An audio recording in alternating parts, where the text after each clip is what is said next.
Hey, bon matin tout le monde, bonjour et bienvenue. Petit problème de connexion matin, désolé pour mon retard, j'ai 1 ou 2 minutes en retard, mais bon, on a fait de notre mieux. Alors je laisse les gens se connecter en ce beau matin où est-ce qu'il neige? Ben oui, il y a de la neige le 12 mai, toi. Alors, hey, bonjour de l'Europe, bonjour Madeleine, bonjour Dominique, bonjour Diane, comment ça va matin? Yeah! Alors, on laisse les gens se connecter. Bonjour Marie-Pierre, bienvenue, bienvenue. Aujourd'hui, on a un sujet un peu, je dirais, controversé, la dépendance affective. Alors, bonjour Yvonne, bonjour Marie-Christine, je laisse les gens se connecter. Bonjour Carole, bon matin tout le monde.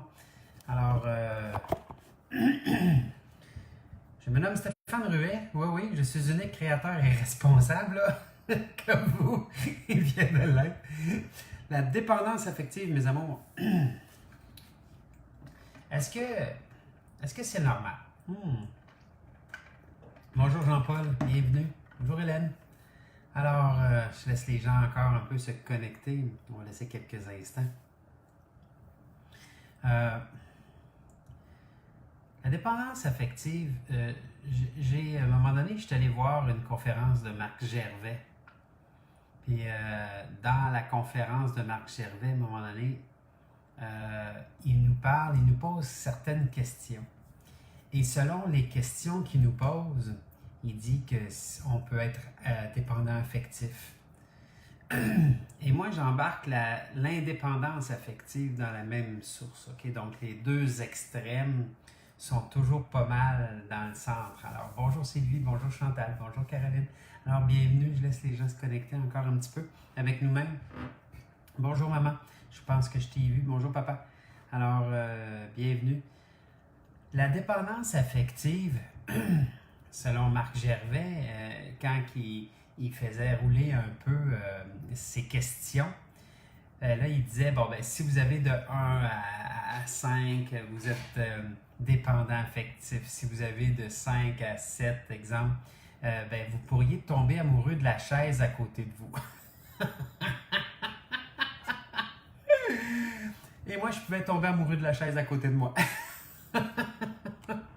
J'ai été dans la dépendance affective très longtemps parce que on se comprend. Il s'agit des fois de manquer d'argent pour reconnaître notre dépendance à l'argent. Il s'agit des fois de manquer de Pepsi Diète pour montrer notre dépendance au Pepsi Diète. Okay? Donc, l'idée de la dépendance, en réalité, c'est le manque qu'on peut comme sentir à l'extérieur de notre être. Et je peux garantir une chose, on l'est tous à quelque part. Okay? Donc, il faut arrêter de se prendre la tête avec la dépendance affective. Il faut comprendre simplement qu'il y a eu des petits nous, hein, ça part toujours de l'enfance, il y a eu des petits nous qui ont eu un manque d'affection. Il y a eu des petits nous qui avaient cherché autant qu'ils peuvent l'amour et la reconnaissance à l'extérieur de notre être. Hein? Pardonnez-moi. Excusez. J'ai pas parlé assez ce matin. J'ai pas jeté en temps sous la douche. Donc, la dépendance, puis qu'on parle de n'importe quelle sorte de dépendance, ça vient toujours du même principe. C'est qu'à quelque part, à travers notre survie, on a voulu combler quelque chose. Est-ce que c'est naturel? Oui. Moi, je pense que oui. Moi, je pense que l'humain a besoin de l'humain. Il ne faut pas oublier que bébé naissant, nous sommes complètement et entièrement dépendants de nos parents. Des fois, on regarde des vidéos où est-ce que il y a un bébé cheval qui vient de naître, mettons. En quelques instants, il se lève debout. On va dire que nous autres, ça prend pas mal, des fois 1 an, hein, avant de se tenir debout. Donc, c'est impressionnant comment que l'humain naît dépendant. Et là, on devrait ne plus être dépendant de rien. Je veux dire, c'est pas évident.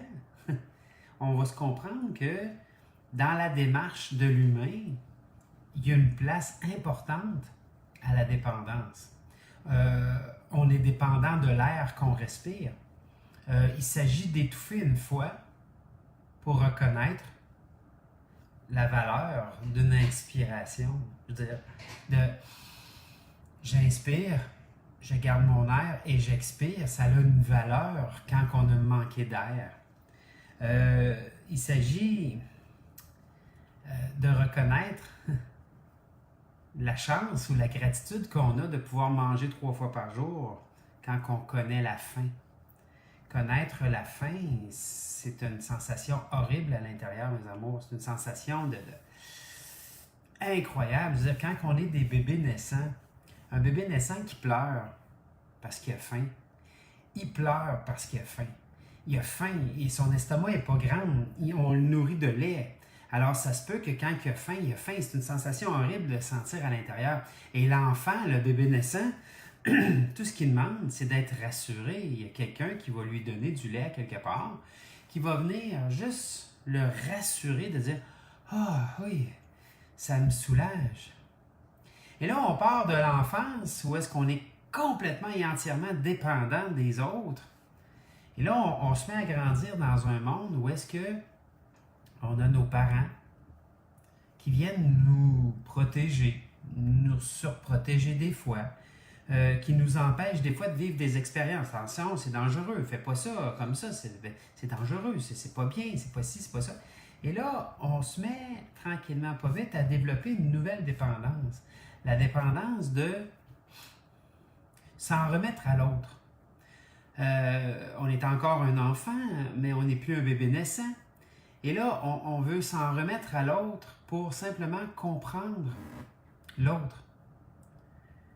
Et là, on se dit, ouais, mais si l'autre me dit que c'est pas bien, il faut pas que je le fasse comme ça.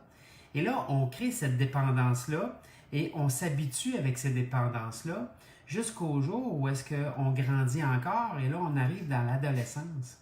Dans l'adolescence, où est-ce que la dépendance à la reconnaissance des autres est tellement importante que nous sommes prêts à faire n'importe quoi. Changer d'allure physique, changer notre langage, renier les parents, que nos amis deviennent les références, la référence.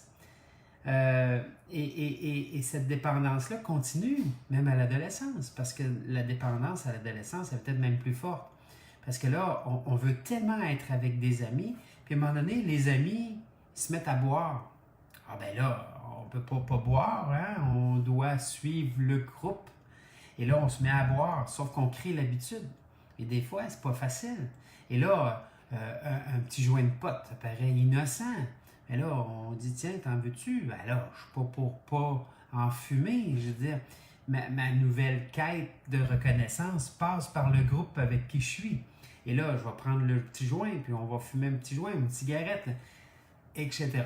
Et là, on se crée des nouvelles dépendances externes parce qu'en tant qu'adolescent, on n'a pas le choix, on faut s'affilier à quelque chose, on se cherche à travers.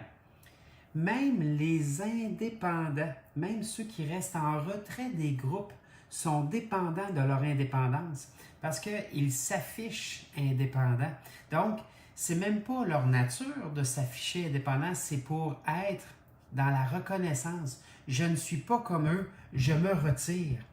Et en se retirant, ils deviennent marginaux, ils deviennent marginaux, ils sont en retrait des gens. Et là, on doit comprendre que même ça, c'est une dépendance. Les marginaux, c'est des dépendants de leur statut, de ne pas être comme. Moi, j'étais rebelle, dans une rébellion constante, tout le temps. Quelqu'un disait tourne à gauche, je tournais à droite. Quelqu'un disait fais ça, tu peux être certain que je le faisais pas, ou je le faisais à ma manière. C'était de la dépendance. Parce que je ne pouvais pas m'égarer du fait que je cherchais la reconnaissance, gros comme le bras, mais vraiment là, gros comme le bras. C'était impressionnant. Mais si on réfléchit, depuis qu'on est bébé naissant, qu'on est dépendant. Donc, et là, on tombe, dans le jeune adulte. Là, on n'est plus adolescent, mais on est le jeune adulte. Et le jeune adulte tombe dépendant de vouloir créer sa vie. Moi, dans mon esprit à moi, mes parents avaient des boutiques dans le domaine du cuir, bourse, portefeuille, valise. Dans mon esprit à moi, je rachetais l'entreprise familiale, je créais un empire, et là, j'avais la maison, la femme, les enfants, la voiture, tout dans mon imaginaire était présent. Et ça, c'est devenu ma nouvelle dépendance parce que il fallait que j'aille ce que moi, je croyais vouloir avoir dans cette condition-là. Donc, la dépendance a continué à ce niveau-là. Le jeune adulte est dépendant de vouloir se trouver une conjointe ou un conjoint. La dépendance va s'accentuer aussi sur la vision d'un travail. Hein? On a eu les études, puis là, on se trouve un travail qui correspond à ce qu'on pense, à ce qu'on veut. Alors, on reste encore dans la dépendance de quelque chose tout le temps. Et là, on cherche aussi la conjointe pour pouvoir peut-être éventuellement créer une famille. La dépendance à la famille, la dépendance aux enfants. Moi, j'en rencontre des gens qui sont totalement et entièrement dépendants de leur enfant, ou il y en a qui sont complètement dépendants de leur travail. Allô, j'en suis un, ou du moins, je l'ai été, je le suis de moins en moins. Mais le travail a toujours été une portion importante dans ma vie. Donc, c'est une dépendance. Et là, on arrive dans la trentaine, où est-ce que on peut être dépendant du social, du familial, du financier, du spirituel, de l'attitude physique, le bien matériel, la carrière et le couple. À un moment donné, je suis tombé célibataire pendant à peu près 1 an. Et je me suis mis sur des sites de rencontres juste pour voir. Mais j'ai eu ça en horreur parce que c'est un nick à dépendance. C'est comme Colin, hein? C'est comme un nid de serpent. Tu regardes ça, tu dis, Colin, ça bouge là-dedans, toi. Mais bon, c'était trop drôle. Et là, je vois une femme qui écrit: je fais 21 heures de sport par semaine. Alors, tous ceux qui ne font pas 21 heures de sport par semaine, s'abstenir. C'est fou, hein? Ça aussi, c'est une dépendance. Le gym, hein? Il y en a que c'est 7 jours sur 7, 3 heures, 4 heures par jour là, de gym par semaine. C'est impressionnant. Là. Puis là, ben, ils ont un once de gras, puis là, c'est peine épouvantable. Ça aussi, c'est de la dépendance, mes amours. Alors, on en arrive à la dépendance affective après ça. Puis là, on commence à taper sur le clou. T'es dépendant affectif. Et là, quand je me suis aperçu avec Marc Gervais que je pouvais être amoureux de la chaise à côté de moi, là, j'ai pris la chaise puis je suis parti avec. J'ai dit, ben oui, c'est ma nouvelle blonde. C'est de comprendre que depuis qu'on est bébé, on est dépendant de quelque chose. Puis, on doit comprendre aussi que l'inconscient, c'est le centre des habitudes. En bas de 27 heures de gym, ça ne vaut pas la peine. On doit comprendre aussi que l'inconscient, c'est le centre des habitudes. Et que depuis qu'on est jeune, qu'on a créé l'obligation d'être dépendant. On n'avait pas le choix pour notre survie, mes amours. On n'avait pas le choix. Et là, une habitude ne peut pas s'éliminer. Elle ne peut pas s'éliminer. On ne peut que la transformer. C'est-à-dire que la dépendance à autrui peut être transformée en Pepsi Diète pour moi, exemple. Peut être transformée en cigarette, peut être transformée en pote, peut être transformée en boisson, peut être transformée en d'autres choses. On se fait des accroire qu'on a absolument besoin de ça pour survivre. Le conscient voit, entend, ressent, goûte, touche ce que tu te dis à toi. Et si je prends une canette puis je shake comme ça, là, puis là j'ouvre ça, puis là je bois ça comme si c'était ma vie qui en dépend, mon conscient, qu'est-ce qu'il voulait qu'il dise, lui? Il se dit, Colin, ça doit être important, ça. Ça doit être... Tassez-vous tout le monde, il a besoin de son Pepsi Diète, puis là, ôtez-vous, là, il n'entend plus rien, il ne voit plus rien, il touche plus rien, il goûte plus rien, là, il boit, là, c'est comme...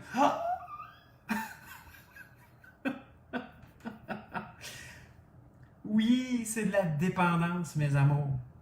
Ben oui, on est dépendant. On est des êtres dépendants. On a créé l'habitude depuis qu'on est jeune à être dépendant. Et là, on cherche absolument à se tasser de la dépendance comme si c'était quelque chose d'affreux. C'est pas affreux, c'est normal. Arrêtez de capoter sur la dépendance affective. Maintenant, à la journée où est-ce qu'on commence à arrêter d'en faire un cas, on vient remettre un équilibre dans la dépendance. En passant, l'indépendance affective et la dépendance affective est le même problème. Ce ne sont que les deux extrémités du même problème. Tu n'es pas capable de t'accueillir, tout simplement. C'est l'accueil. C'est l'accueil qui va transformer tout ça. Puis, ce qui est intéressant, c'est qu'en tant que dépendant affectif, on rencontre nécessairement un indépendant affectif. On ne peut pas rencontrer deux dépendants affectifs. Ça se façonne pas. Ça ne marche pas dans l'énergie. C'est comme deux aimants qui se repoussent, puis ça en prend un qui vire puis qui viennent se recoller. Donc, qu'est-ce qui arrive? Quand un dépendant affectif rencontre un indépendant affectif, c'est la gloire, c'est le plaisir. C'est comme il y a une union d'aimants qui se fait, sauf qu'il y a anguille sous roche. Je vous explique. Est-ce que ça vous intéresse que je vous explique? Ouais. Faites-moi des petits pouces ou des petits cœurs, là. Être dépendant, un petit pouce ou un petit cœur. Ah oui, mettez-moi ça!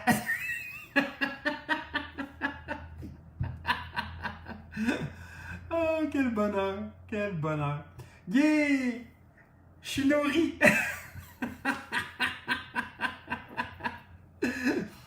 Quand un dépendant affectif rencontre un indépendant affectif, le dépendant affectif va se mettre à dire « Je t'aime, je t'aime, je t'aime, je t'aime, je t'aime. » Et l'indépendant affectif va dire « Moi aussi. » Pas moi aussi je t'aime, moi aussi je m'aime. Il est indépendant affectif. Il croit qu'il n'a pas besoin de l'extérieur. C'est son côté rebelle, ça. C'est le côté de ah, j'ai pas besoin de toi. Pas vrai. Il a besoin d'une tribune, lui aussi. Mais regardez bien ce qui se passe. Je t'aime, je t'aime, je t'aime. Et l'absence de réponse par l'indépendant affectif commence à créer un doute chez le dépendant affectif. Et là, le dépendant commence à dire « Ouais, tu m'aimes pas. » Ben oui, je t'aime. Marionnette, Bobino puis Bobinette. Pétard à la farine. Et là, le dépendant affectif dit à l'indépendant affectif « Je t'aime, je t'aime, je t'aime. » Et l'indépendant ne répond pas vraiment parce qu'il n'a pas besoin. Il est nourri par le dépendant. Le dépendant le nourrit d'amour. Fait que lui, il n'a pas besoin d'être nourri plus que ça. Il est heureux. Jusqu'au jour où le dépendant affectif commence à dire à l'indépendant ça marche pas. Moi, je m'en vais. Je suis tanné. Tu me dis jamais que je t'aime. Tu me redonnes jamais ce que je te donne. Tu ne prouves jamais ton amour. Et là, wow! Là, l'indépendant affectif est reculé au pied du mur par le manque possible de nourriture que l'autre va avoir. Ben oui, mes amours. L'autre, si le dépendant arrête de nourrir l'indépendant, l'indépendant, il n'y a plus de bouffe. Donc, il y a un problème. Et là, savez-vous ce qui arrive, mes amours? Il revire de bord.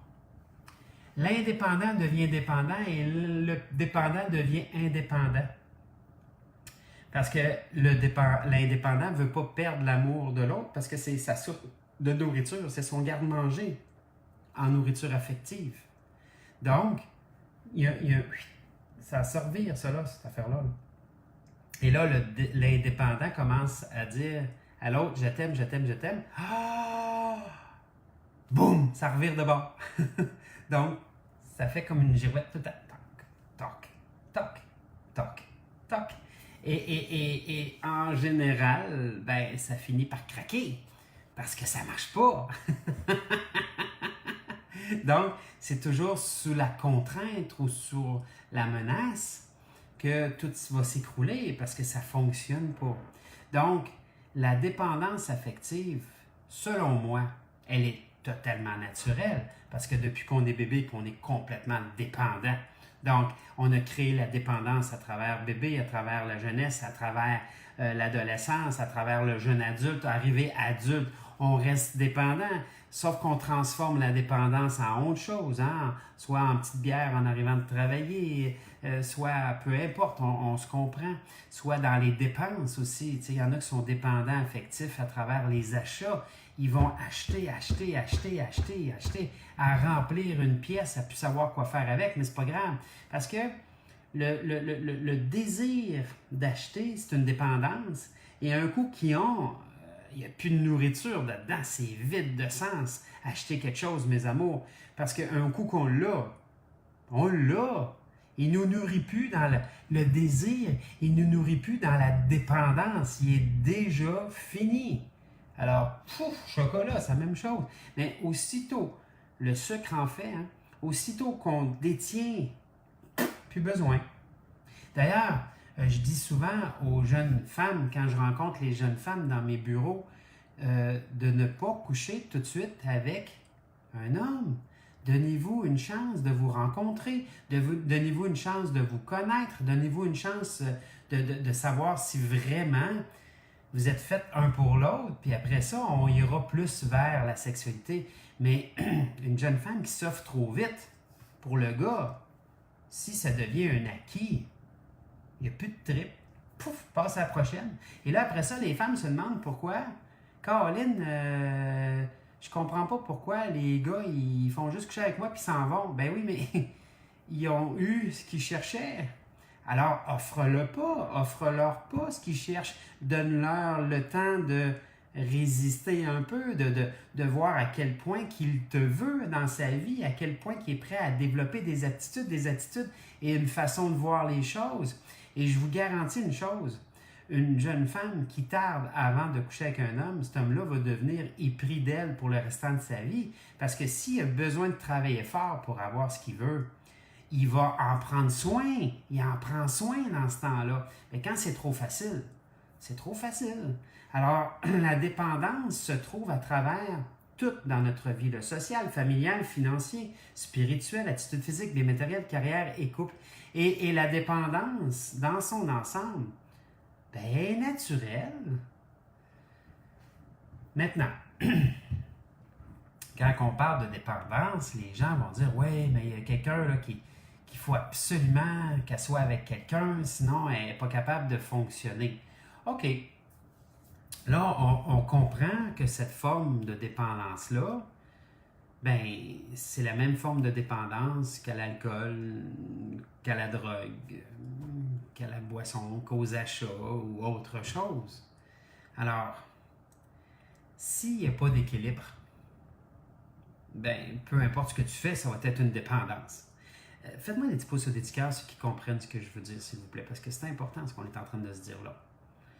La dépendance n'est pas une mauvaise chose en soi. Comme l'argent, hein? Comme l'énergie, le vaudou. Tu sais, le vaudou, des fois, le monde va pointer le vaudou comme quoi que c'est méchant. C'est pas méchant, le vaudou. Le maître vaudou va t'accueillir, il va te demander ce que tu veux, puis il va s'exécuter selon ce que tu veux. Mais le vaudou peut servir autant à guérir qu'à tuer. Mais l'alcool aussi.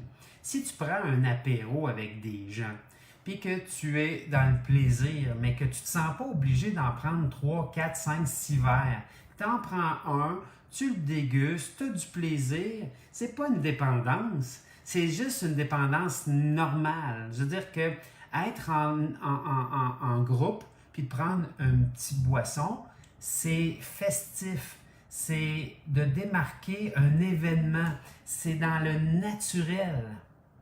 Mais quand on se sent obligé de prendre ce petit verre-là, sinon plus rien ne va à l'intérieur, c'est une forme d'accro, je ne sais pas le terme, autre que dépendance, mais c'est vraiment quelque chose. Je vous donne un exemple. Le fumeur qui est complètement accro à la cigarette, il ne peut pas vivre sans. Tu sais, il y en a là, qui allument leur cigarette avec le botch qu'ils appellent, le fin de cigarette, ils vont s'allumer, puis tu sais, ils continuent à fumer comme ça. Donc, le fumeur dit bof. On meurt tous de quelque chose de toute façon. L'alcoolique, il dit, bon, je bois parce que je suis heureux, je bois parce que j'ai de la peine, je bois parce que je bois parce que ça. Tu sais, il se trouve toujours une excuse pour boire.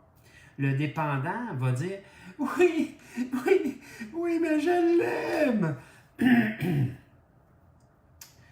Bon, le dépendant au Pepsi Diète va dire, moi, je bois juste de l'eau, mais de temps en temps, j'aime bien ça.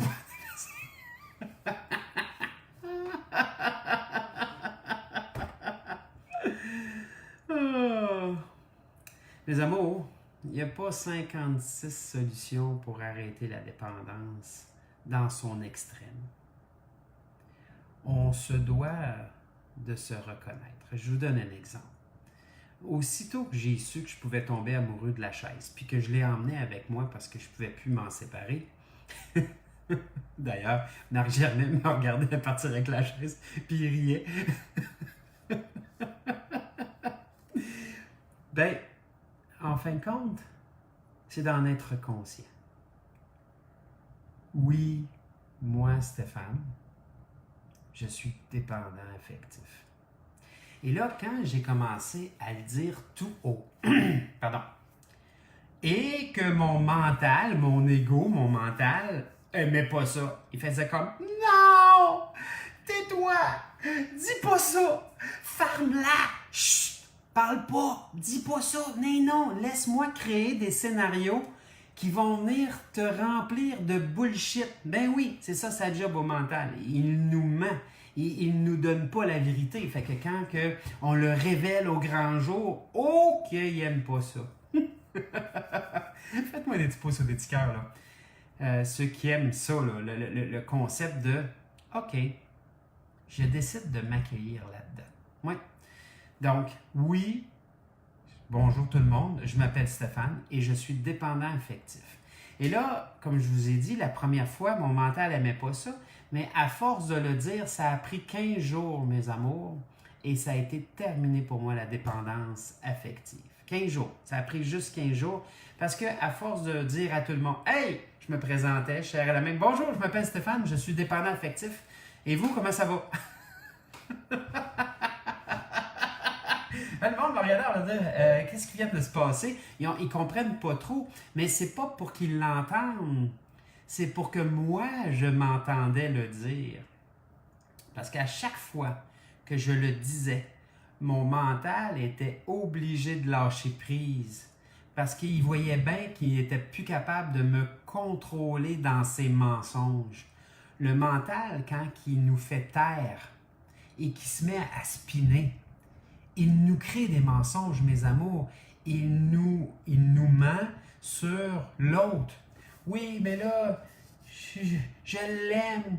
Puis là, ben, elle est tellement belle, elle est tellement fine, puis elle est ci, puis elle est ça, puis il est tellement beau, puis il est tellement fin, puis il est ci, puis il est ça, puis il pète, puis ça sent même pas.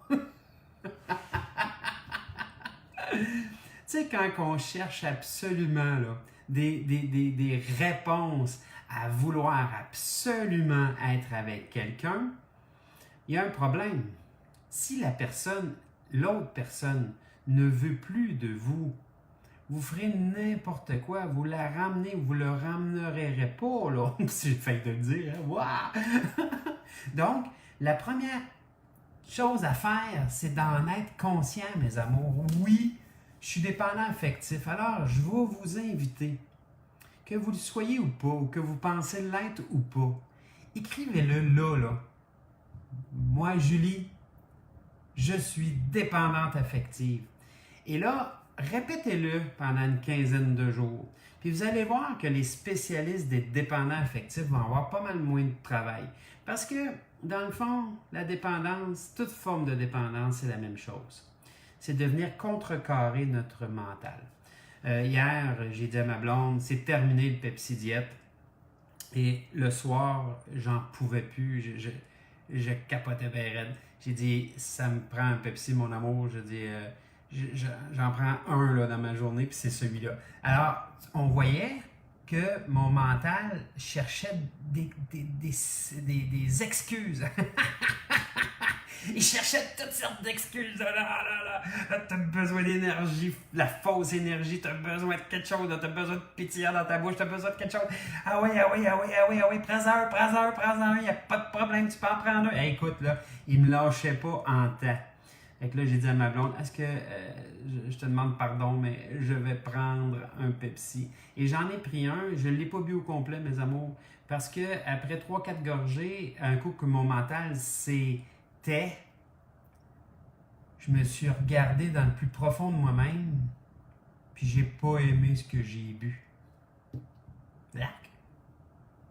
J'ai jeté le reste. Alors, c'est le début. Je vais décider consciemment, tranquillement, pas vite, d'en boire de moins en moins. Bravo pour tous ceux qui disent « Yes! Moi, Madeleine, je suis dépendante affective. » Et répétez-le souvent, vous allez voir, le mental, à un moment donné, il va faire comme « Ah, oublie ça. » Quand il ne gagne plus, il se met à se rallier à nous. C'est ça qui est intéressant. Et là, vous allez vous apercevoir, un coup que la dépendance va être enrayée, à quel point que vous n'en avez plus besoin de cette dépendance-là, parce que vous vous apercevez que être comblé est une question de décision. C'est pas le mental qui vient nous dire « Ah, on a besoin de l'autre. » Non. Ça, c'est le mental qui veut ça. Mais un coup qu'on comprend que c'est le mental qui vient nous bousculer, nous brasser, il vient nous marteler, tac, ben, c'est à vous de décider. Deuxième chose que ça prend. Merci Michel. Hey, moi Michel, je suis dépendant affectif. Bravo Michel. Bravo, ça prend du courage pour l'écrire ici même. Ça prend du courage, mes amours. Mais c'est ça que ça prend. Yeah, mon amour, bravo. Yes, Yvonne. Yeah, continuez, mes amours, à l'écrire parce que c'est là que ça commence le changement. OK? Donc, la première chose, c'est d'être conscient. Je bois. Oui, à chaque soir, j'ai besoin de ma bière, sinon je ne suis pas heureux. Oups, c'est une dépendance. Alors, avouez-le. Hey, bonjour, je m'appelle un tel, puis je suis alcoolique. Pourquoi vous pensez que dans les réunions, dans les AA, ils disent à voix haute devant tout le monde, bonjour, je m'appelle, peu importe, exemple, moi, je m'appelle Stéphane et je suis alcoolique. Bonjour Stéphane. Donc, les gens vont vraiment le dire à voix haute pour en prendre conscience. Deuxième chose que ça prend un désir ardent. On doit vouloir changer quelque chose. On ne peut pas juste faire à semblant de changer quelque chose. On doit vouloir changer quelque chose. Et à la seconde où est-ce qu'on veut changer quelque chose, les choses changent. Donc, en fin de compte, un ardent désir de changer quelque chose, c'est d'arrêter de se donner des excuses, mes amours. Ben oui. Oh, mon chat est malade. Je peux pas arrêter de boire. Ah ben, j'ai perdu 2 cheveux matin. Colin, je vais prendre une bière pour passer ça. La même chose pour la fumette, hein? Ceux qui prennent du pot, là, tu sais. Ah ben là, j'arrive pas à dormir, ça m'aide à dormir. Ah ben là, j'ai des douleurs, ça m'aide à avoir plus de douleurs. Non, tu n'auras plus de douleurs, tu vas toujours en avoir. Tu es engourdi, mais tu es pareil. Tu vas pas au fond des choses, tu vas pas changer une habitude. Tu sais, s'assire dans un divan tout croche, se relever puis avoir mal dans le dos, mais continuer à s'assire tout croche dans le divan pareil, va faire en sorte que tu vas toujours avoir mal dans le dos pareil. Donc, l'idée, c'est juste une habitude que tu as pris de t'asseoir tout croche et qu'à l'instant, je vous le dis, là, à l'instant vous allez changer cette habitude-là, le reste va changer. C'est merveilleux.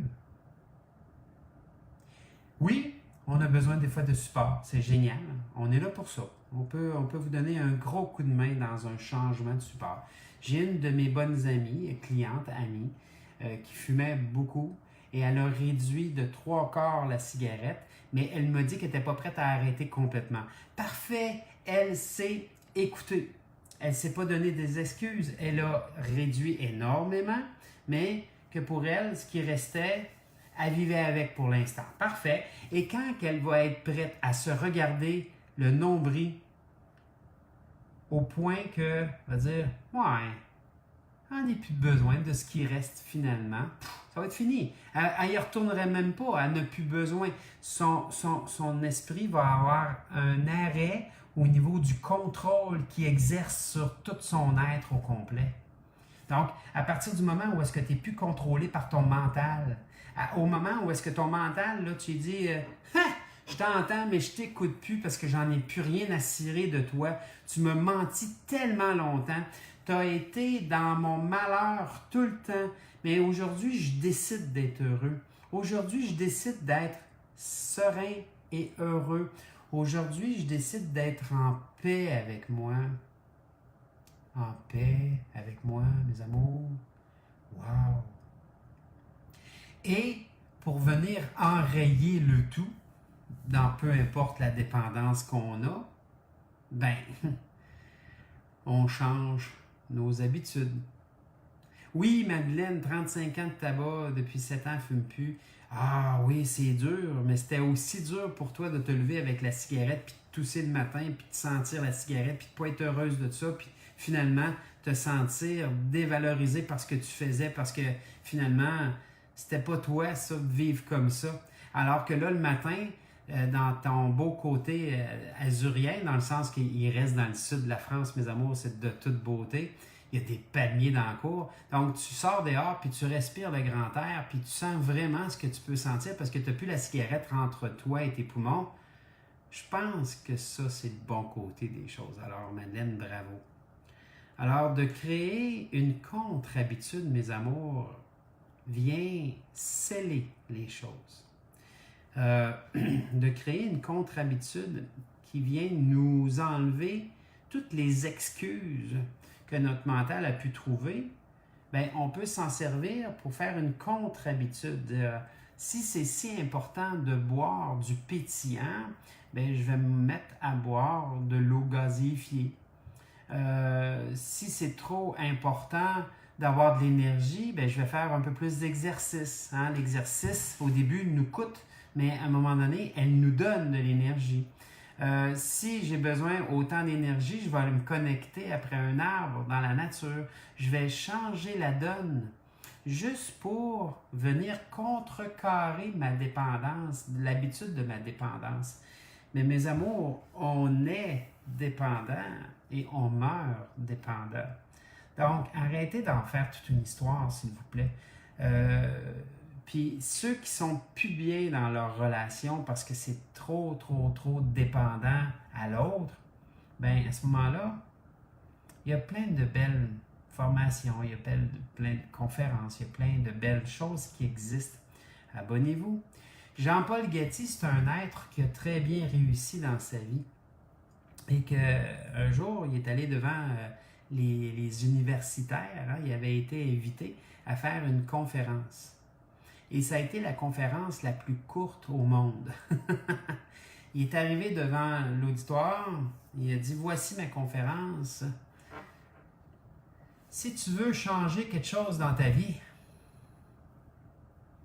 mais change quelque chose dans ta vie. Merci, bonsoir. » Elle adore cette phrase-là. Si tu veux changer quelque chose dans ta vie, change quelque chose dans ta vie. Ça veut dire que ta dépendance, quand elle te nuit, elle n'est pas bonne. Ta dépendance, quand elle ne te dérange pas, c'est juste normal. OK? Alors, arrêtons d'en faire un plat. Si vous êtes plus bien dans votre dépendance, trouvez les outils nécessaires pour le faire.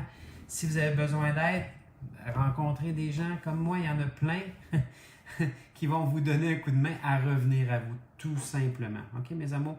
C'est très logique et important de le conscientiser, ça. Donc, il nous reste simplement maintenant à le voir. La dépendance n'est pas réelle. Tout ce qui veulent rester dans cette dépendance. OK. La dépendance n'est pas réelle. Tous ceux qui veulent rester dans cette dépendance se trouvent des excuses pour y rester. Alors, maintenant, vous le savez, vous n'avez plus d'excuses. Alors, changez ça, c'est tout. OK? Je trouve ça drôle parce que la dépendance affective, avec tout ce que le monde ont fait, Hier, je lisais spécialiste de la dépendance affective. Et mon Dieu Seigneur, faut être spécialiste maintenant dans la dépendance. Bon, si on se décide simplement de s'accueillir, mes amours, est-ce que ça vous tente qu'on s'accueille dans le ici et maintenant? Faites-moi des petits pouces ou des petits cœurs, ceux qui veulent qu'on s'accueille. On va s'accueillir. Drette là. Vrai comme je suis là.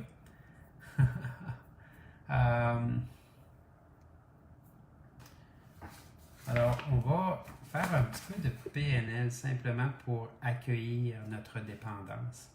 Puis, continuez à ceux qui ne l'ont pas fait encore. Là, continuez à écrire « Moi », exemple Guylain, « Je suis dépendant affectif ». Juste pour simplement venir contrecarrer votre mental. Et là, à partir du moment où est-ce qu'on se met à observer, on s'aperçoit à quel point finalement que c'était juste des excuses que notre mental se trouvait. Parce que on peut rester malheureux longtemps, mes amours. On peut rester vraiment malheureux longtemps. Puis je vous garantis que ça ne sert à rien d'être malheureux longtemps. Parce que ça devient juste une habitude d'être malheureux longtemps. De peu importe ce que c'est. Et à partir de là, on peut changer les choses. Oui, yes you can. Yes we can. Hein? Yes le week-end. C'est le gars qui veut comprendre l'anglais à sa façon. Oh boy. Alors, on commence ça. On prend une grande inspiration, mes amours. On va libérer les excuses de notre mental en révélant au grand jour que ce ne sont que des excuses et que le mental nous a menti, mes amours. Oui, le mental nous a menti en nous faisant accroire, vraiment, qu'on a absolument besoin de l'autre pour être heureux. Il nous a fait accroire qu'on avait absolument prendre de l'alcool pour être heureux. Il nous a fait accroire qu'on a absolument besoin de fumer du pot ou sniffer de la coke pour être heureux. Il nous a fait accroire qu'on avait besoin absolument, mais absolument du Pepsi Diet pour être heureux. Alors, on peut comprendre maintenant. Il y a une vanne de Pepsi dans la rue. Ça, mon mental, il voit toutes les Pepsi, lui, il les voit. Il voit une annonce là, qui a de l'air un peu de Pepsi. Là. Tourne la tête. Non, oui, tourne. Non, oui, non.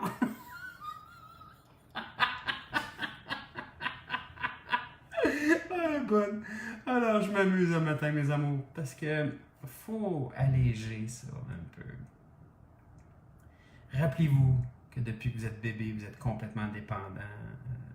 Je vous dirais, les 3 premières années, on ne peut pas survivre sans autrui. L'humain est comme ça. Ça fait partie de notre nature. On marche à peu près dans la première année. On peut aller aux toilettes peut-être dans la 2e année, toute seule. T'sais. Donc, on a une grosse dépendance. Puis là, mais on ne devrait plus être dépendant à personne. Je ne suis pas sûr de la véracité de tout ça, personnellement. Mais bon, vous avez le droit de penser ce que vous voulez. Vous avez le droit de mettre en place ce que vous voulez. C'est votre vie, mes amours. Respectez-vous dans votre vie. C'est ce qui compte.